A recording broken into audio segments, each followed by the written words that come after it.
Hello, viewer. My name is KV. I'm your host here at this show. Your friend Jericho is the name of this thing. Thank you for watching. I'm with Mike Weitman outside of his studio in Fairfax, Virginia, and I will pass this microphone over. Mike, how are you doing today? How are you doing today? I'm good. It's a nice day, mid-September, which is perfect. I can live like this all the time, and I'm hanging out with good people and a very cute little Frenchie, which was a nice surprise. How are you? I'm doing well, man. I finally got some sleep last night. I feel like I've been so manic on camera, and like watching the episodes back up to yesterday is going to be really interesting because I was all over the fucking place. I just didn't feel settled at all, man. Traveling, you get into go mode, and you're just on adventure mode, and you cannot make amateur mistakes when you're having a profound experience. That's so true, dude. Like, I really can't. Like, I have to be on 10 and sharp as fuck all the time and have my energy dialed all the way up because I can't be caught lacking when I'm outside around people that I don't know.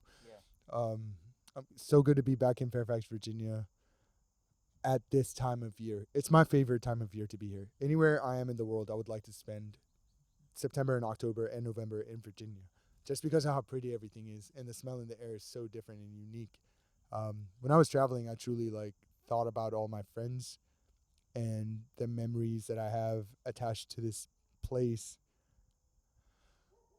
The musicians that live here are phenomenal people, and the whole point of this is for us to talk about music. Since Jericho passed away, he was my first music teacher and my music hero. Honestly, I truly lost a hero, man, not just a friend.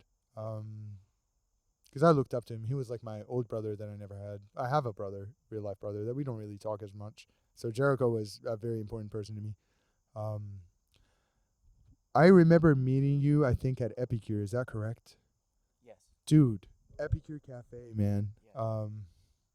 I started going there when I was 16 years old. I was still in high school, and I didn't buy hookah. I didn't buy alcohol. I bought a bottled Fanta. I really like the glass bottle Fanta, dude. From Gus, like back at the first one, right?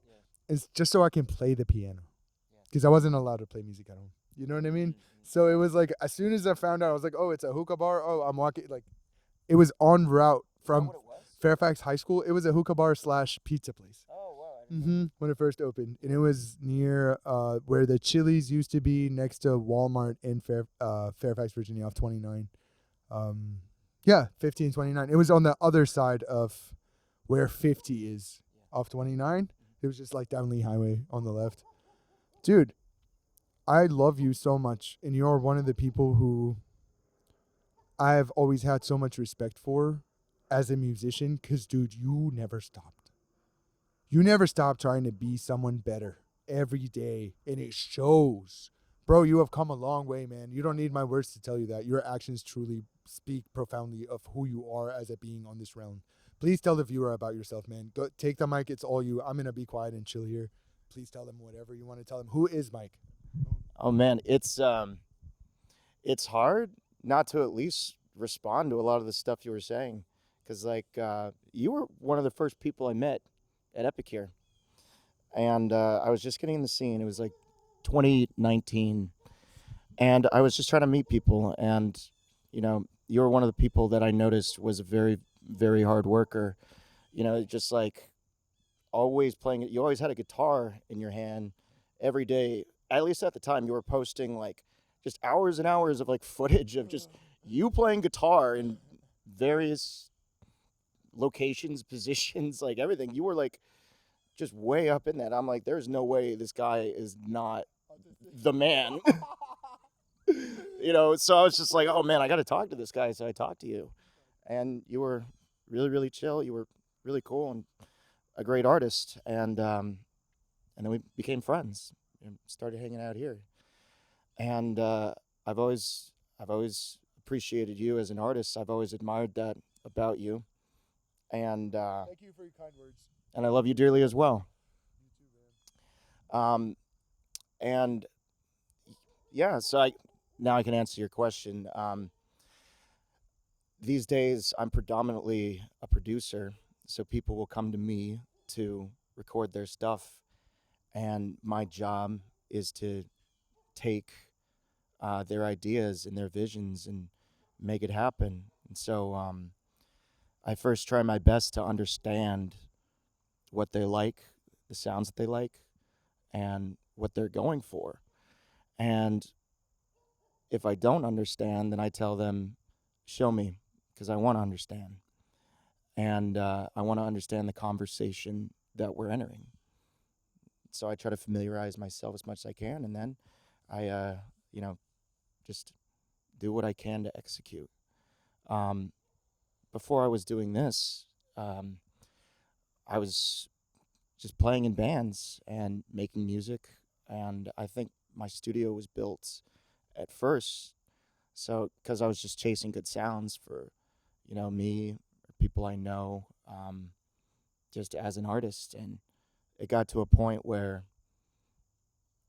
I knew I could just do it for other people. And when I was making music, like my own music, I wasn't always inspired. But when people bring me theirs, I'm always inspired. Yeah. So that's how I can answer the question. Bringing you their own music inspires you to create music because I feel like you're really good at crossing the street with an idea.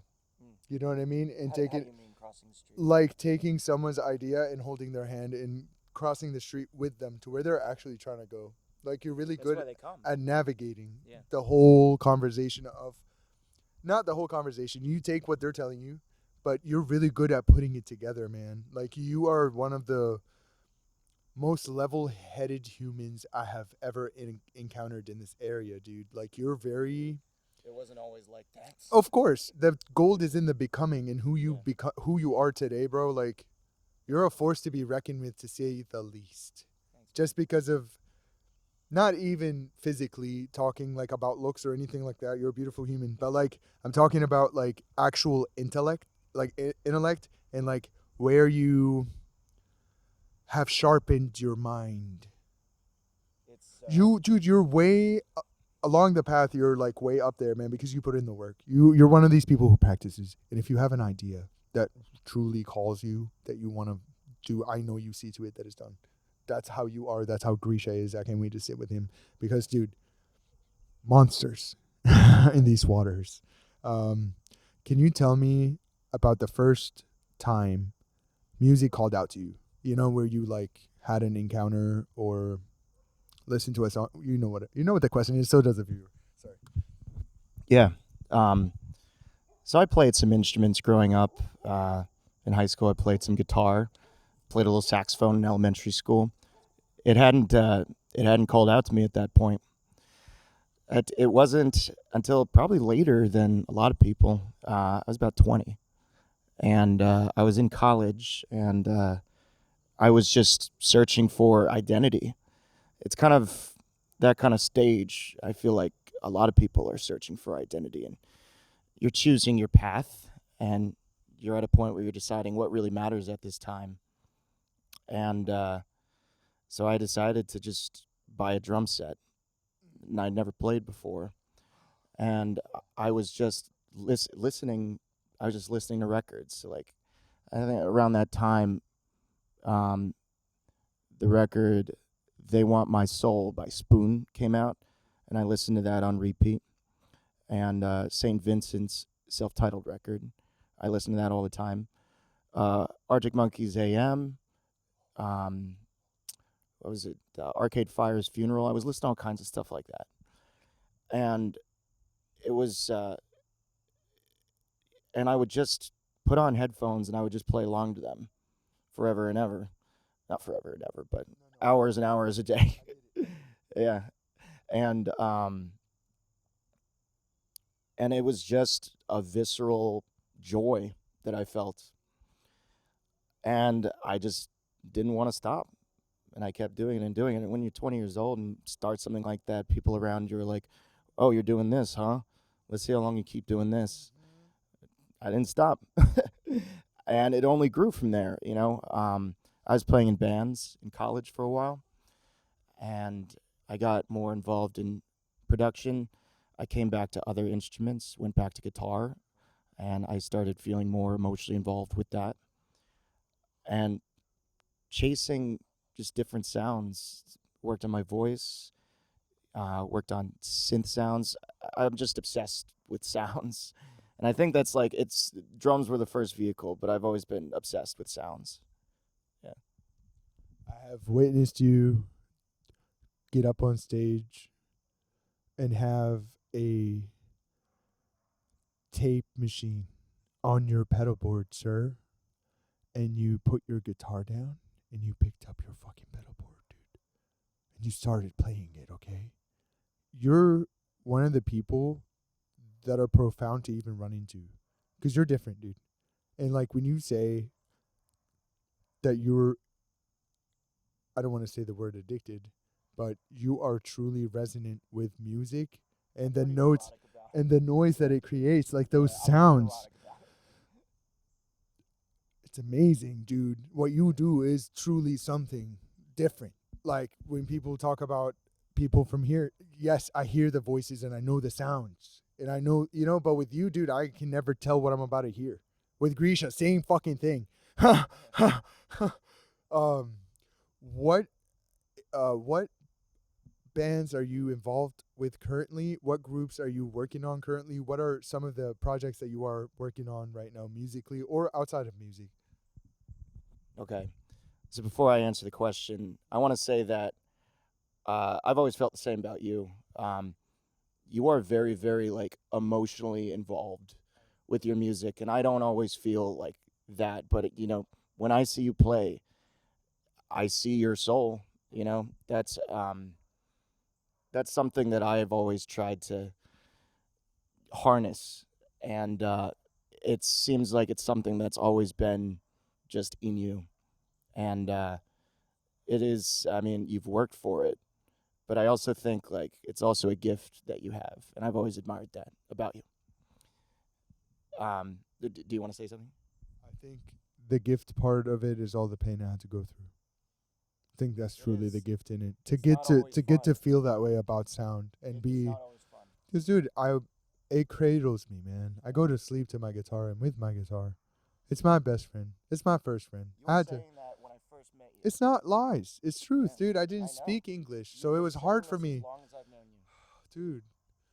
It was difficult for me to resonate with people when all I wanted to do was to be loved and accepted and actually even lie to show people that I'm cool. Like, dude, I used to lie so much just to feel like I fit in and I feel like I was cool. And I feel like I invented this whole K blank person just to thank you, camera. So the camera clicked. But yeah, I had to do shot number 2. Let me pause this. Cut.